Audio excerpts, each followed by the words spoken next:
She was standing in an airport, surrounded by strangers who knew nothing about her life, when judgment found her without warning. A familiar face from her past reappeared, carrying power, pride, and something far more dangerous, assumption. In seconds, a private moment became public, and silence began working against her. No shouting, no chaos, just the quiet kind of humiliation, the kind that makes people feel small while others watch and do nothing. But what no one realized was this moment wasn't breaking her. It was setting the stage for something that would challenge every belief in that terminal. Because what happens when the person being judged is the one with nothing to prove and everything the world got wrong? What happens when confidence is mistaken for weakness and silence is confused with defeat? In just a few minutes, the balance of power in that airport was about to shift in a way no one saw coming. And when it did, the truth wouldn't arrive with noise or anger, but with a presence that forced everyone watching to question who they really misjudged. If stories like this matter to you, stories that reveal truth, injustice, and the moments that change lives, subscribe now and stay with us until the end. Before that day, her life moved quietly, deliberately, not hidden, just controlled. She had learned that control was survival. Each morning began the same way, calm routines, measured decisions, no wasted movement, no visible urgency. From the outside, it looked ordinary, predictable, almost invisible. But invisibility had never meant insignificance. It meant protection. It meant choosing when and how to be seen. She worked in spaces where she was often the only one who looked like her. Boardrooms where her presence was tolerated, not welcomed. Meetings where her ideas were praised only after someone else repeated them. Environments where excellence was expected from her, but never assumed. And still, she rose, not loudly, not recklessly, but consistently. Every success came with restraint. Every win carried silence. She learned early that celebration invited scrutiny, and scrutiny invited doubt. So she kept her achievements close. Let people underestimate her. Let them assume comfort meant limitation. That lesson came from experience, from years of navigating spaces where perception mattered more than truth, from moments when she realized that respect was not automatic. It had to be negotiated, defended, and sometimes earned twice. Her marriage had been one of those lessons. It started with promise, shared ambition, mutual admiration, or at least what looked like it. In the beginning, they moved as equals, or so she believed. But as her confidence grew, something else shifted. His pride tightened, his support thinned. What once felt like partnership slowly became competition. He liked being admired. He needed to be seen as successful. And when her success no longer fit neatly beneath his, resentment filled the space where love once lived. The separation was quiet. No dramatic collapse, no public spectacle, just distance, coldness, a mutual understanding that what they had built no longer stood on equal ground. But while she rebuilt her life inwardly, he rebuilt his image outwardly. He wanted visibility, status, validation. She wanted peace. After the divorce, she chose discretion, focus, growth without announcement. She invested her energy into work, into learning, into building something that belonged to her alone, something no one could rewrite or diminish. Over time, stability followed, then success, the kind that doesn't beg for attention, the kind that doesn't need explanation. Travel became routine, airports became familiar. Places where people assessed one another quickly by clothing, posture, confidence. She learned how to exist in those spaces without inviting judgment. Neutral tones, calm movements, no urgency. She knew how easily assumptions formed. That morning felt no different. The airport was alive with motion, rolling luggage, distant announcements, footsteps overlapping into a steady hum. She moved with purpose but without rush. Past security, found her place, waited. Just another traveler, or so it seemed. She didn't notice him at first. He noticed her immediately. Recognition flickered across his face before she ever felt his presence. Surprise, then calculation. This wasn't coincidence to him, it was opportunity, a public setting, an audience, a chance to reclaim something he believed he had lost. He stood back at first, watched, took in how she carried herself, how unbothered she looked, how unchanged. And that unsettled him. Time had been kind to his image. He wore confidence like armor. Everything about him suggested status, posture, movement, entitlement. He was comfortable being seen, comfortable assuming space. To him, power was performance. He approached slowly, not hurried, not hesitant, like someone who expected the moment to belong to him. Airports rewarded that kind of certainty. They responded to confidence without asking where it came from. She felt it then, that familiar sensation, the subtle pressure at the back of her awareness, someone watching too closely, a presence that carried history. When she finally looked up, recognition landed heavy, not shock, just clarity.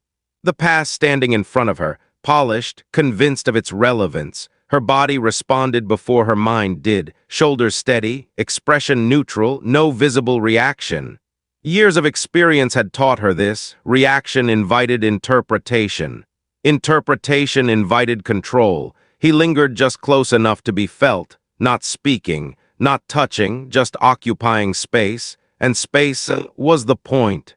People nearby began to notice, not because of volume, but because of energy, a subtle disruption in the flow, heads turning briefly, then lingering, curiosity waking up. This was how moments like this escalated.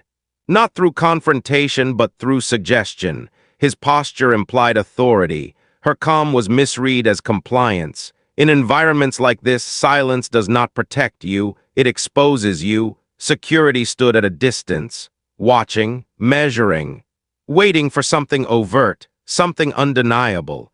Until then, imbalance was allowed to breathe. She could feel the narrative forming around her, the unspoken story people create when they think they already understand.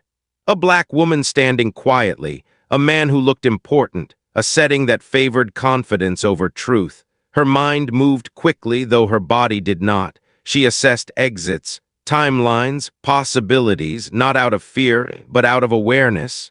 Because she had learned that moments like this could tip suddenly, that the wrong assumption once accepted was difficult to reverse. Still, she remained composed, not because it was easy, but because it was necessary. He leaned into the moment.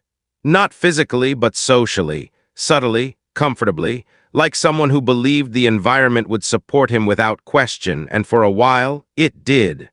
The longer it stretched, the clearer his intent became. This wasn't accidental. This wasn't unresolved emotion. This was about control, about reminding her publicly of who he believed held power. The humiliation wasn't loud.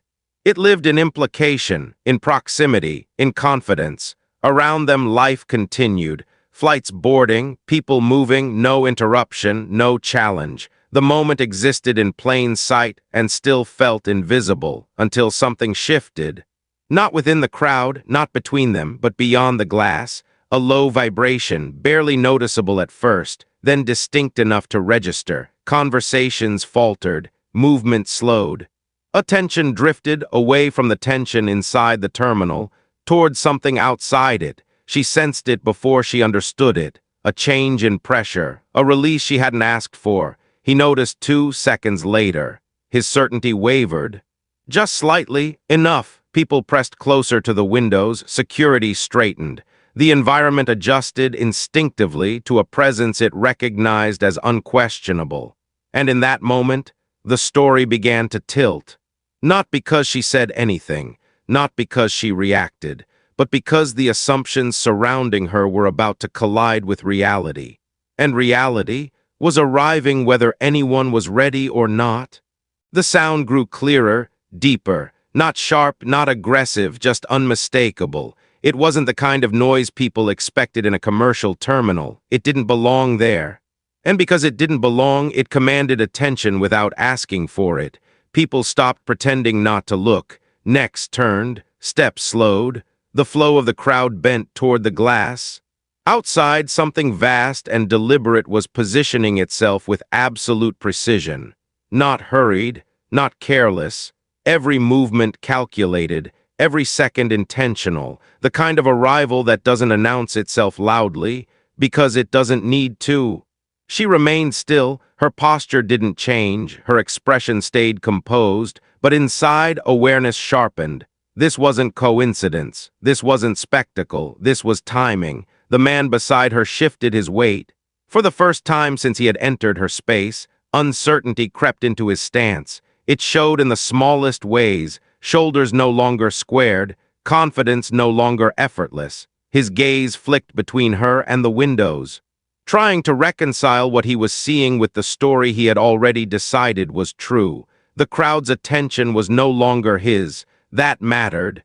Moments earlier, everything had worked in his favor. The setting, the assumptions, the silence. Now that balance was dissolving in real time. The authority he relied on began to drift, not toward her, but away from him. Security reacted before anyone spoke. Their posture changed, not aggressive, alert. They were trained to recognize certain signals, certain presences, and whatever was happening outside triggered them instantly. The atmosphere tightened, then shifted. Phones came up, not to capture her discomfort, but to understand what was unfolding beyond the glass. The spectacle had moved, and with it, the narrative. She felt something unfamiliar settle into the space around her. Respect, not earned, not requested, recognized. The aircraft came fully into view then, sleek, controlled, unmistakably private. Its scale alone disrupted expectation. This was not excess masquerading as power. This was power expressed quietly, confidently, without apology. People whispered, not loudly, not boldly, just enough. The man beside her froze. His earlier certainty collapsed under the weight of realization, arriving too late, because association is a powerful thing, and in that moment, association was rewriting everything. Eyes moved back to her, slowly, carefully. This time they lingered with question instead of judgment. Security's attention recalibrated, their stance softened, not toward him but toward her. The unspoken hierarchy of the space rearranged itself without explanation. Because some signals override others, and wealth, real wealth, moves differently, he noticed the shift immediately. The room felt smaller to him now. The confidence he wore earlier felt out of place, almost theatrical. His posture tightened. Not with authority, but with discomfort, because control once lost is difficult to recover quietly. The silence between them grew heavier than before, not hostile, revealing. He no longer looked certain of his role, no longer sure how the story would end. The assumptions he had relied on were dissolving, replaced by something far more dangerous to him. Clarity. She did nothing, no glance, no reaction, no acknowledgement. And that restraint did more damage than confrontation ever could, because it forced the truth to stand on its own. The aircraft completed its movement outside. Doors opened.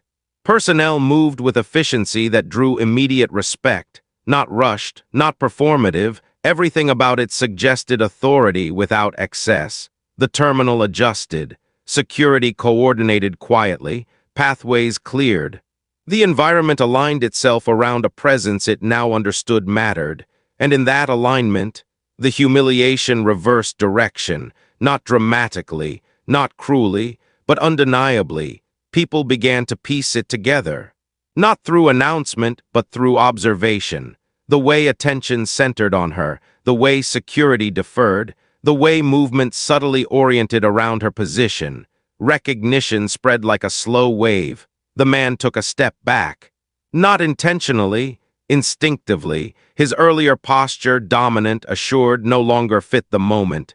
He was out of sync with the space now, and everyone could feel it. What he had intended as control became exposure. Not because she revealed anything, but because the environment did. She stood grounded in herself. Years of restraint had prepared her for this exact moment, not the arrival, but the reversal. The experience of being underestimated, the discipline of letting truth surface without defense. This was not victory, it was correction, and correction carries weight. The crowd's energy shifted, from curiosity to reflection. Some looked away, uncomfortable with how quickly they had accepted a narrative that now embarrassed them. Others stared openly, processing what their assumptions had missed. This was the danger of moments like this. They force accountability without asking permission. The man remained silent. There was nothing left for him to assert, no authority to lean on, no story to sell. The space no longer supported his version of reality. He had lost the room. She moved then, not abruptly, not dramatically, just forward. Security adjusted instantly. Pathways opened. Deference appeared where skepticism once stood. The change was unmistakable. She walked with the same calm she had carried all along, but now it was seen differently. Each step reinforced the truth that had always existed beneath the surface, that her silence had never been weakness, that her restraint had never been submission. That power does not always announce itself. It sometimes arrives quietly after being doubted. The man watched her go. For the first time, his gaze did not carry control. It carried realization. The crowd slowly returned to motion. Conversations resumed, but something had shifted beneath the surface. An unspoken awareness that they had witnessed a moment of misjudgment corrected too late. She reached the threshold where inside met outside, where assumption met fact, where invisibility ended. And just before she crossed fully into that next space, the weight of what had happened settled, not as satisfaction, but as truth. This wasn't about wealth. It never was. It was about how quickly dignity is denied, and how powerful it becomes when it can no longer be ignored. Because in that terminal, under those lights, surrounded by strangers who thought they understood the story, reality had rewritten everything. And the cost of that realization would linger long after the aircraft departed. She didn't look back, not because there was nothing behind her, but because looking back would have given the moment more power than it deserved. Some moments are not meant to be revisited. They are meant to be understood and left where they belong. The air felt different as she stepped forward, lighter, not free of tension, but free of illusion. The kind of clarity that comes only after something false collapses. Behind her, the terminal slowly returned to itself. People resumed walking. Screens flickered with departures and arrivals. Announcements echoed overhead. On the surface, everything looked normal again. But beneath that normalcy, something lingered, a discomfort that had nowhere to go, because once a lie is exposed, even quietly, it cannot be unseen. She moved with intention. Guided without instruction, security didn't rush her. They didn't question her. They adjusted around her presence naturally now, as if the space itself had corrected its earlier mistake. No words were exchanged. None were needed. This was not about privilege being granted. It was about misjudgment being undone. As she approached the transition point between the terminal and what waited beyond, she felt the weight of years settle, not heavier, clearer, years of navigating rooms where she had been underestimated, years of tempering her voice, her joy, her confidence, years of knowing when to speak and when silence was safer. This moment did not erase those years, but it reframed them.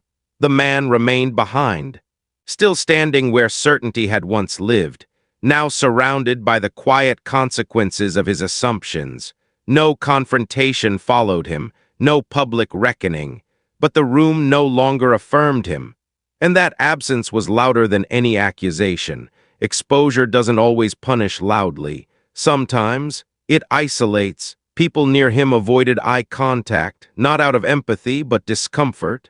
Because recognizing injustice often comes with the uneasy realization of complicity, and no one wants to sit too close to that feeling. She felt none of that satisfaction. What she felt was resolve.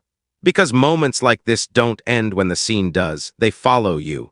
They embed themselves into memory. They shape how you move through the world afterward, more aware, more guarded, more determined. As she crossed into the next space, the outside world greeted her with controlled motion. Personnel moved with purpose. Everything functioned with quiet efficiency. This was not spectacle. It was precision, and precision demands respect.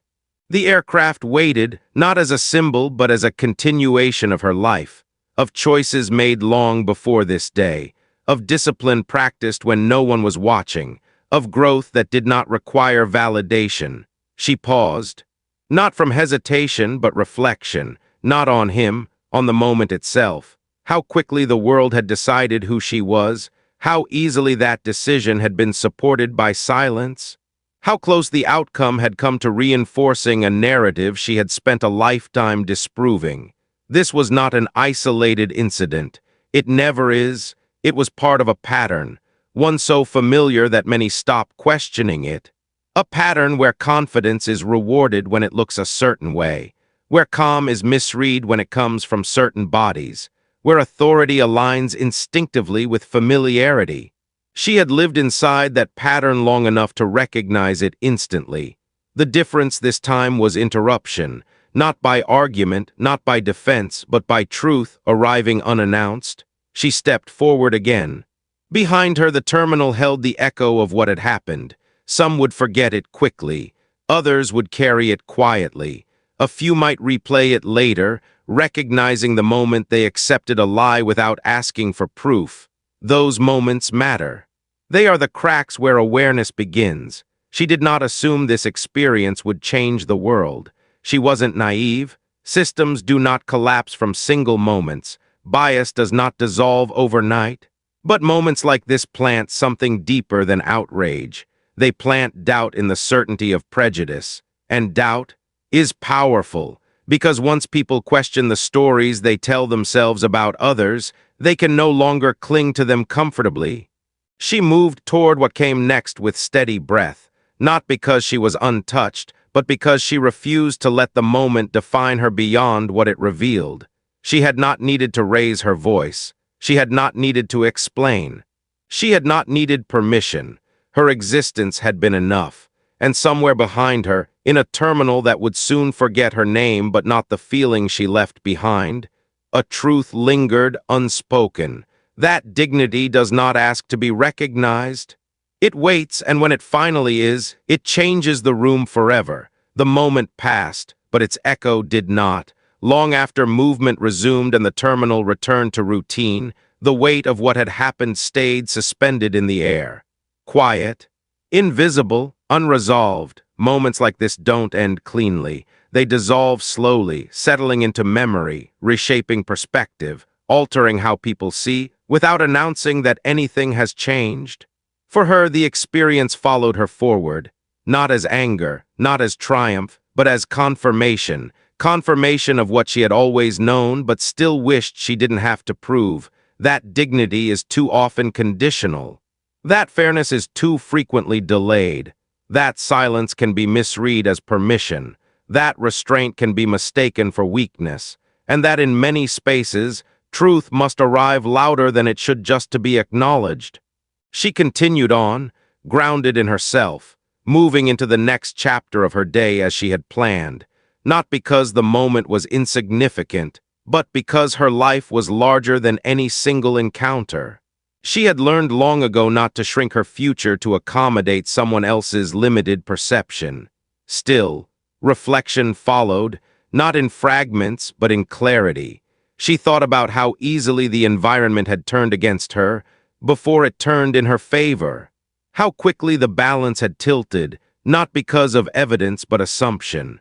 How many times she had seen that same pattern play out in smaller, quieter ways across her life, at work, in stores, in meetings, in spaces where competence was questioned before it was observed. This time the interruption had been undeniable. But what about the times when there is no interruption? That question lingered. Because for every moment like this, where truth arrives in time, there are countless others where it doesn't, where people leave carrying humiliation that never reverses, where narratives solidify unchecked, where injustice completes its work quietly and moves on. Those stories rarely make headlines. They don't draw crowds. They don't come with correction. They simply become part of someone's burden. And that is why this moment mattered, not as spectacle, but as exposure.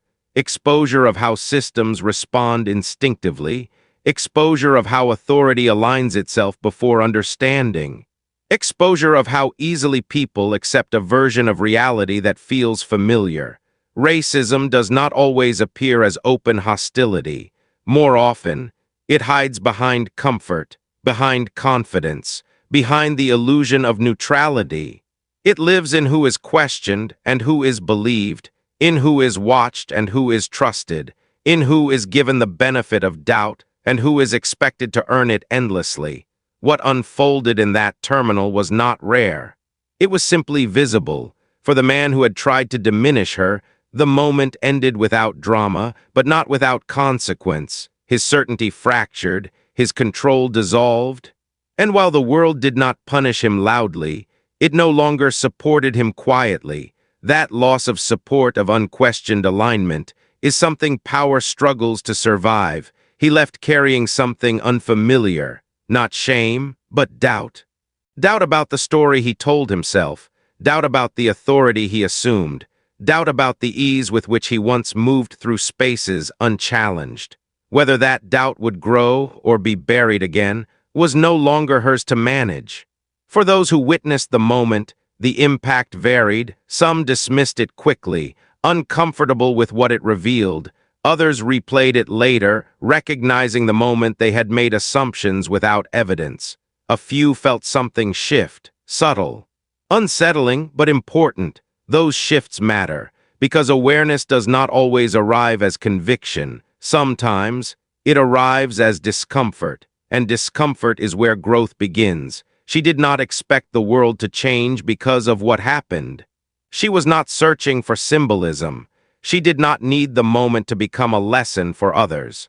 But she understood its weight, understood that her composure had been misinterpreted until reality intervened, understood that her restraint had nearly cost her dignity in a public space designed to reward appearance over truth.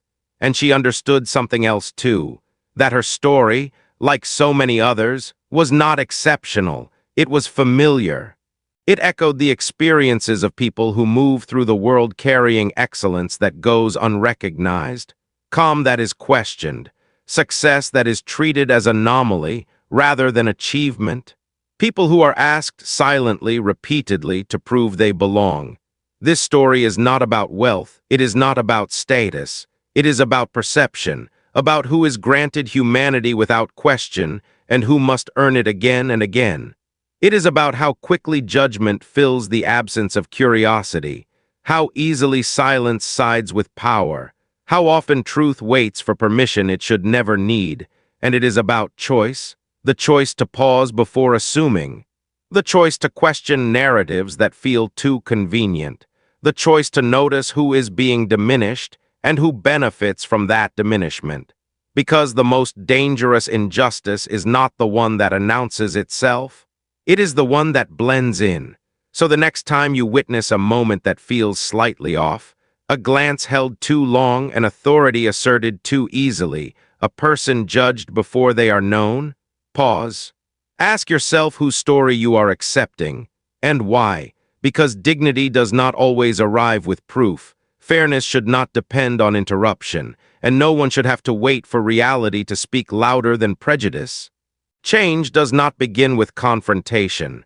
It begins with awareness, and awareness begins the moment we decide to truly see, even when it's uncomfortable, even when it challenges what we thought we understood. Especially then. The moment passed, but its echo did not. Long after movement resumed and the terminal returned to routine, the weight of what had happened stayed suspended in the air. Quiet, invisible, unresolved. Moments like this don't end cleanly. They dissolve slowly, settling into memory, reshaping perspective, altering how people see, without announcing that anything has changed. For her, the experience followed her forward, not as anger, not as triumph, but as confirmation. Confirmation of what she had always known, but still wished she didn't have to prove. That dignity is too often conditional. That fairness is too frequently delayed. That silence can be misread as permission. That restraint can be mistaken for weakness, and that in many spaces, Truth must arrive louder than it should just to be acknowledged. She continued on, grounded in herself, moving into the next chapter of her day as she had planned. Not because the moment was insignificant, but because her life was larger than any single encounter. She had learned long ago not to shrink her future to accommodate someone else's limited perception. Still, reflection followed, not in fragments, but in clarity.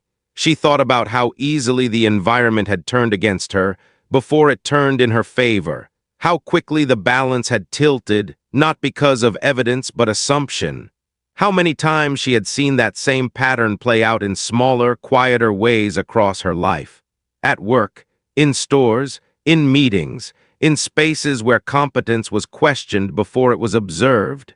This time the interruption had been undeniable. But what about the times when there is no interruption? That question lingered, because for every moment like this, where truth arrives in time, there are countless others where it doesn't. Where people leave carrying humiliation that never reverses, where narratives solidify unchecked, where injustice completes its work quietly and moves on. Those stories rarely make headlines, they don't draw crowds. They don't come with correction, they simply become part of someone's burden. And that is why this moment mattered, not as spectacle, but as exposure. Exposure of how systems respond instinctively. Exposure of how authority aligns itself before understanding. Exposure of how easily people accept a version of reality that feels familiar. Racism does not always appear as open hostility. More often, it hides behind comfort, behind confidence, behind the illusion of neutrality. It lives in who is questioned and who is believed, in who is watched and who is trusted, in who is given the benefit of doubt and who is expected to earn it endlessly. What unfolded in that terminal was not rare, it was simply visible. For the man who had tried to diminish her, the moment ended without drama, but not without consequence. His certainty fractured, his control dissolved, and while the world did not punish him loudly, it no longer supported him quietly. That loss of support, of unquestioned alignment, is something power struggles to survive. He left carrying something unfamiliar, not shame, but doubt. Doubt about the story he told himself, doubt about the authority he assumed, doubt about the ease with which he once moved through spaces unchallenged. Whether that doubt would grow or be buried again was no longer hers to manage. For those who witnessed the moment, the impact varied. Some dismissed it quickly, uncomfortable with what it revealed. Others replayed it later, recognizing the moment they had made assumptions without evidence. A few felt something shift, subtle, unsettling, but important. Those shifts matter, because awareness does not always arrive as conviction. Sometimes, it arrives as discomfort, and discomfort is where growth begins. She did not expect the world to change because of what happened. She was not searching for symbolism. She did not need the moment to become a lesson for others. But she understood its weight, understood that her composure had been misinterpreted until reality intervened, understood that her restraint had nearly cost her dignity in a public space designed to reward appearance over truth. And she understood something else too, that her story, like so many others, was not exceptional. It was familiar. And because it was familiar, it demanded reflection, because dignity should never be conditional, and justice should never have to arrive late.